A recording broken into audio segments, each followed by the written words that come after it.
Hello, everyone, and welcome to another horrific review. And welcome to number 24, the penultimate movie in the movie marathon. Oh my god, I didn't think I was going to see this far. I didn't think I was going to even get close. Holy crap. Anyway, we're talking about Trick or Treat. Is.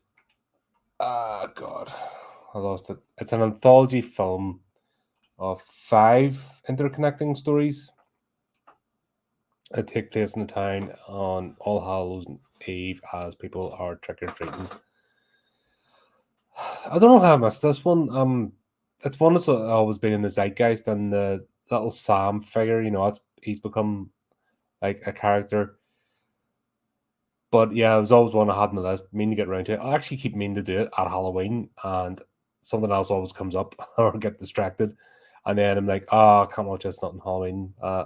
So it's been one that's been on the list for absolutely ages, and I keep skirting around it. And now I'm like, yep, okay, let's get it done. Let's get it watched. So this is quite cool. Especially after the last two, this is like light reading, if that makes sense, because those last two films were over 4 hours worth of like super convoluted plot and trying to keep tie of threads. So it was nice to switch it down a gear and just watch something that's all everything's presented in front of you. So it says in this town we've got Halloween. Kids go around doing their thing, and got this wee brat is knocking off jack o' lanterns, just knocking them off the fences and smashing them, just being a dick. And he goes up to the house and there's like, if I'm out, help yourself to one candy, and he's starting to raid the thing. And then we meet Mr. Wilkins, who apparently is the school principal, local school principal. So it turns out he's a complete psychopath, a serial killer. And yeah, he's poisoned the sweets because, yeah. So he's effectively burying bodies out in the back garden. Like, not even. It's got a very creep show, Tim Burton, Tales from the Crypt vibe to it. So it's that sort of landscape and tomfoolery and characters. So if you like that sort of stuff, that's what you're getting with this. You know what I mean? It's not trying to be anything that hasn't been done before. It's just, a fun anthology. And then you hear his neighbour's dog barking while he's trying to hide the bodies, and neighbours coming out anyway, shouting. Then we'll cut scene to other kids who are going around. This is the weird one. The Halloween school, they're all got, split into separate stories. But then you see, probably the best way, if you've seen Sin City, and if you see the way the stories cross over, they're doing that, but they're doing it with the Halloween anthology. It's quite cool. So you'll see a character nod to another character, pass each other, and that's the way it works. So yeah, the next one's the Halloween Bus Massacre, which is kids going around collecting, asking for donations of the jack-o'-lanterns. And it turns out they're performing a ritual, but they're inviting...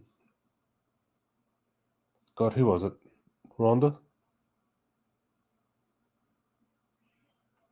Yeah. Rhonda. They invite Rhonda, who's like the outcast, the weird kid, and they bring her down there to tell the story of the high school bus massacre. It's by a quarry. Things go wrong. And basically it was all set up as a joke to make fun of Rhonda, and then it turns sideways. And all through this anthology, you see Sam. He's the little guy with the sort of sex skin mask appearing and, almost like bearing witness to the events. Obviously, I'm not spoiling each of the stories. The stories are quite cool and fun to watch, and they're simple, like just in Creepshow. It's that sort of thing. So it's all done like not over the top, just quick stories, wee bit of a thrill, wee bit of a scare, but the interlocking thing's the sort of clever part of it. Surprise party. This is the one I couldn't wrap my head around at the start, because you've got a group of girls who essentially are traveling town to town to pick up dates, and one brings her sister because who's not into it at all, or giving that impression.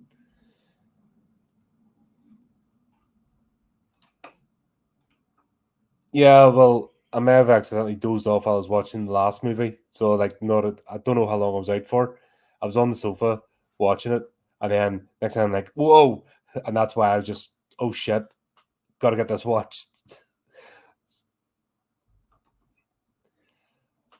um, it's the interconnected of if you think creep show, you'll kind of get it. Each one its own little silly contained story, but it's how the characters interlock with each other, and it could be just something simple like passing each other in the street.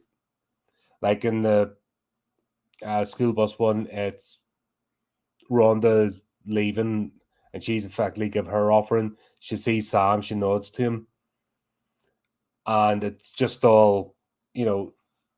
They're all going about their lives. But it's think of the town. It's not quite a real town. It's one of those that borders on like the fantastical.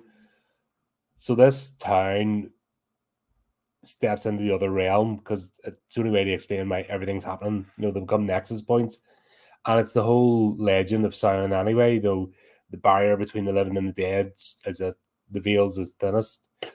So we're kind of seeing a bit of this. So that's the strangeness or ridiculousness that comes in because it's kind of warping reality. And yeah, it's don't think about it too much. It's one of these movies you don't think about too much. Just enjoy the little stories and just the nod and the wink that they're all part of the same. It's all events convalescing on the same night because that's kind of the point. Rhonda said it was just giving her a little speech. When the dead have unfinished business, this is their chance to step into the world of the living. So it's all that kind of thing.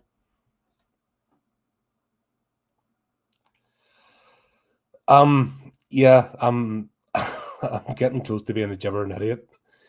It'd be interesting looking at some of these reviews back, especially around about the 1920 mark, as I'm starting to lose grip with reality myself. But yeah, this is much easier. The last two films were like a bit convoluted in plot and a lot to follow, and this is just like come back to easy mode, to be honest. Yeah, it turns out the girls going around, they have a purpose, so it's not quite what it seems, and we get another character tied in, the first one, and then finally culminates Sam. You've got Craig, he's the neighbor of Wilkins, who's chasing kids away, and he encounters Sam again. Then we get an explanation of what their connection is, and it all sort of comes together in a conclusion. So you get all the stories tied together, if that makes sense.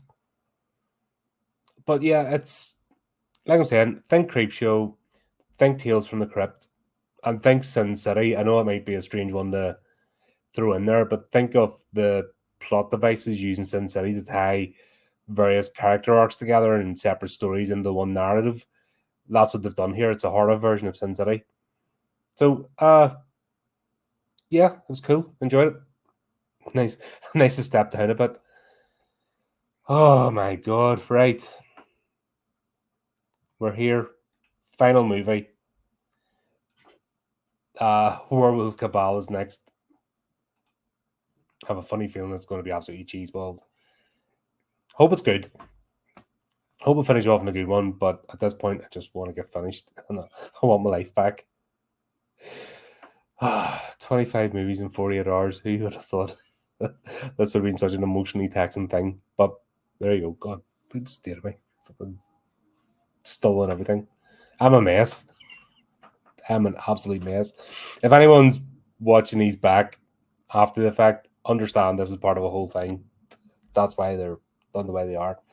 But we're going to get this one watched, get this finished. We're there. Final furlong. I can see the finish line. So just to say, until next time, keep up the channel, do the type of things. Until next time, keep it creepy, keep it horrific.